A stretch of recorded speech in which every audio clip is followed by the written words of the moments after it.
Sabi sa Biblia ng mga Katoliko at Kristiyano, sa Book of Genesis, sinasabing sa ika-6 na araw ay ginawa ng Diyos ang lalaki at babae mula sa alikabok o dust.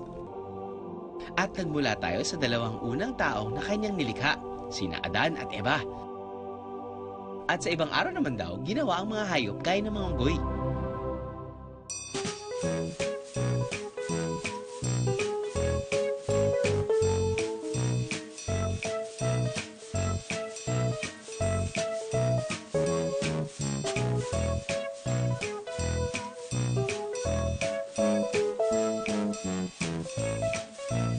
Pero mga kaaha, bukod sa Biblia, may pag-aaral na sinasabing tayong mga tao ay galing daw sa mga unggoy na to? Yan ay ayon sa Theory of Evolution ng English biologist na si Charles Darwin. Sa theory nito, sinasabing iisa raw ang pinanggalingan nating mga tao at unggoy. Meron daw tayong common ancestor, ibig sabihin, iisa raw ang ninuno natin. Base yan sa fossils na natagpuan 6.5 million years ago. Yung DNA po nung isang group, nagbago.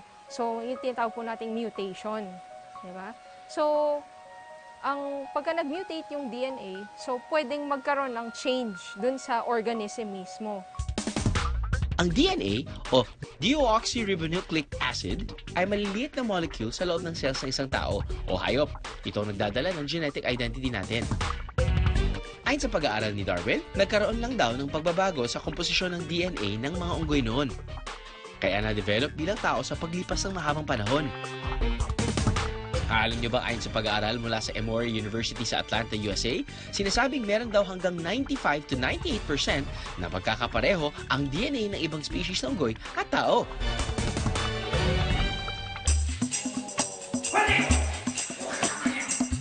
Ito kaya ang dahilan kung bakit hindi nalalayo ang mukha ng mga kaibigan nating sina Bidik at Ever sa itsura ng mga unggoy?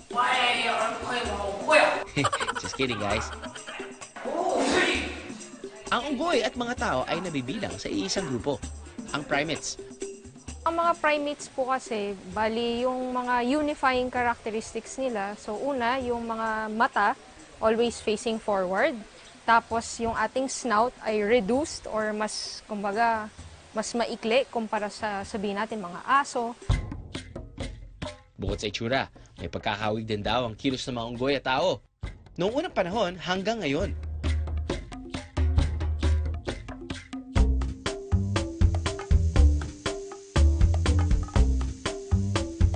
Unang-una sa pagkain. Ang mga tao at unggoy, parehong ginagamit ang molars o back teeth para durugin ang pagkain bago ito lunukin. Pareho tayong merong opposable thumbs na nagagamit natin para makahawak o makakapit sa mga bagay. Ang ating mga braso, parehong nasa magkabilang gilid ng dibdib.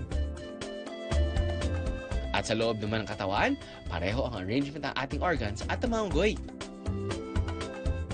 Nakakalakad din ang unggoy bipedally o gamit ang dalawang paa habang nakatayo gaya nating mga tao. O ano, parehong-pareho natin sila, di ba?